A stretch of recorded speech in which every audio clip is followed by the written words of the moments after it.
যিখিনি আমি টাইলছ তুলিছিলোঁ অলৰেডি টাইলছখিনি লগোৱা কাম যোৱাকালিৰ পৰা আৰম্ভ হৈছে বহুত ভাল লাগিছে দেখি দিনক আমি এটা মেহনত কৰিছিলোঁ মেহনতখিনি ছাকচেছ হোৱা নিচিনা লাগিছে আজি যিসকল দাদাই আমাক ডনেশ্যন দিলে প্ৰত্যেকজনলৈ দোৱা থাকিল প্ৰত্যেকজনৰ নেক্সট ইচ্ছাবোৰ পূৰ্ণ হওক আৰু আমি যাতে সদায় এনেকৈ একেলগে থাকিব পাৰোঁ আমাক মহান আল্লাহ পাকে দুনিয়া আৰু আখিৰত যাতে আমাক কামিয়াব কৰে আল্লাহ পাকে যাতে আমাক আৰু বেহতৰ কাম কৰিবৰ কাৰণে আমাক তৌফিক দান কৰে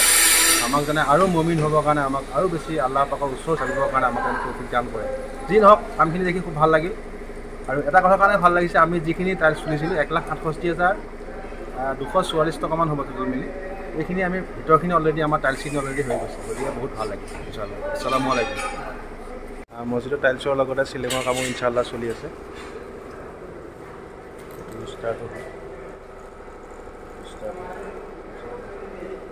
লগাই দিব এইটো লগোৱাৰ পিছত বস্তুটো এনেকুৱা হৈ যাব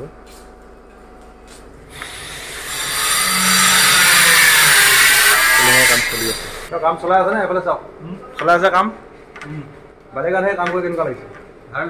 ভাল লাগিছে নে মানুহখিনি ভাল নাই ঠিকে আছে বহুত ভাল লাগিছে কামখিনি কৰি